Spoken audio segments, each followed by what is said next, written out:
नमस्कार दोस्तों। तो आज हम पढ़ेंगे सिविल प्रक्रिया संहिता की धारा 23। किस न्यायालय में आवेदन किया जाए? To what court application lies. तो धारा 23 को पहले हम बेयरेक्ट में पढ़ेंगे, उसके बाद इसे आसान तरीके से समझेंगे। धारा 23 बेयरेक्ट के अनुसार किस न्यायालय में आवेदन किया जाए? पहला, जहां अधिकारिता रखने वाले कई न्यायालय एक ही अपील न्यायालय के अधीनस्थ हैं, वहां धारा 22 के अधीन आवेदन अपील न्यायालय में किया जाएगा।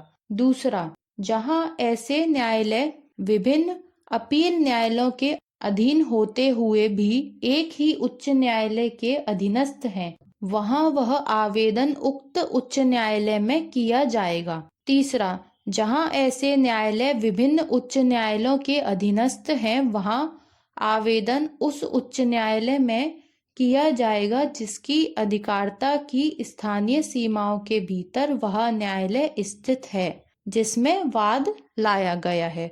अब हम इसे समझते हैं। तो धारा 23 का टाइटल कहता है किस न्यायालय में आवेदन किया जाए।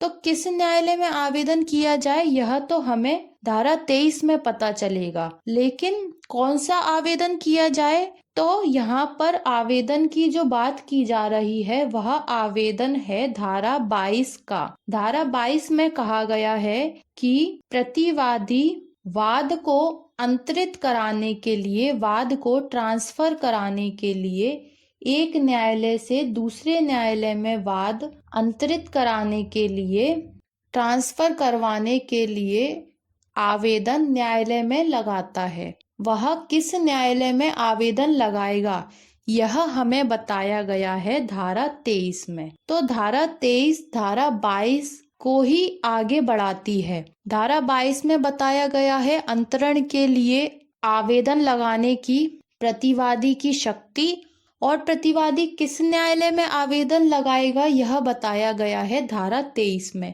अब हम आगे पढ़ते हैं। धारा 23 उपधारा 1, जहां अधिकारिता रखने वाले कई न्यायालय एक ही अपील न्यायालय के अधीनस्थ हैं, वहां धारा 22 के अधीन आवेदन अपील न्यायालय में किया जाएगा।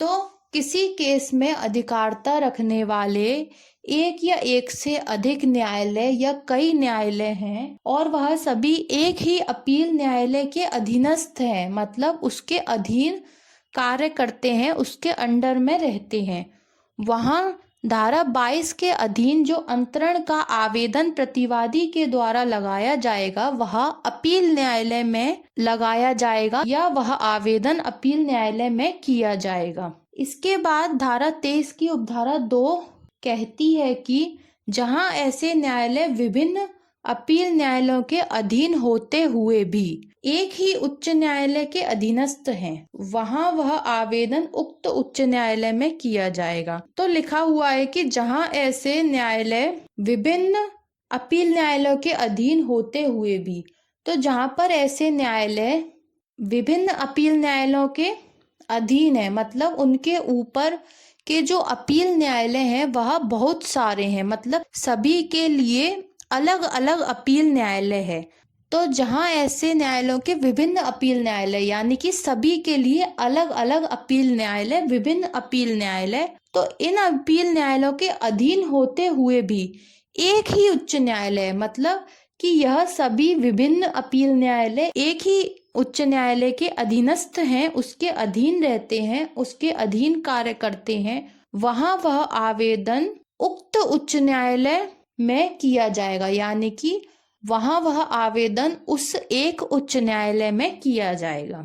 तीसरा, जहां ऐसे न्यायालय विभिन्न उच्च न्यायालयों के अधीनस्थ हैं, वहां आवेदन उस उच्च न्यायालय में किया जाएगा जिसकी अधिकारिता की स्थानीय सीमाओं के भीतर वह न्यायालय स्थित है जिसमें वाद लाया गया है। तो जहां पर ऐसे न्यायालय विभिन्न उच्च न्यायालयों के अधीनस्थ हैं, तो जहां पर ऐसे न्यायालय, जिन न्यायालयों की बात की जा रही है जिनमें प्राथमिक तौर पर कोई मामला दर्ज किया गया है, जैसे जहां विवादित स्थावर संपत्ति स्थित है या जहां प्रतिवादी निवास करता है या कारोबार करता है या अभिलाप के लिए स्वयं कार्य करता है या जहां पर वाद हेतु उत्पन्न हुआ है। तो इन सभी स्थानों पर जो प्राथमिक न्यायालय हैं, जो जिनमें सबसे पहले प्राथमिक स्तर पर केस दर्ज होता है, ऐसे न्यायालय विभिन्न उच्च न्यायालयों के अधीनस्थ हैं। मतलब उनके ऊपर अलग अलग उच्च न्यायालय हैं और वह अलग अलग उच्च न्यायालयों के अधीनस्थ हैं, विभिन्न उच्च न्यायालयों के अधीनस्थ हैं। तो ऐसी स्थिति में क्या होगा, किस न्यायालय में मामले को अंतरित करने के लिए आवेदन लगाया जा सकता है? तो इसका जवाब हमें देती है धारा 23। वहां आवेदन उस उच्च न्यायालय में किया जाएगा जिसकी अधिकारिता की स्थानीय सीमाओं के भीतर वह न्यायालय स्थित है जिसमें वाद लाया गया है। तो वहां पर आवेदन उस उच्च न्यायालय में किया जाएगा जिसकी स्थानीय सीमाओं के भीतर वह न्यायालय स्थित है। कौन सा न्यायालय स्थित है? जिसमें कोई वाद वादी के द्वारा लाया गया है और प्रतिवादी उस वाद को अन्य न्यायालय में अंतरित करवाना चाहता है। तो ऐसा न्यायालय जिस उच्च न्यायालय की स्थानीय सीमाओं के भीतर स्थित होगा, उस उच्च न्यायालय में प्रतिवादी मामले को अंतरित करवाने के लिए अपना आवेदन कर सकता है या उसमें वह अपना आवेदन ला सकता है।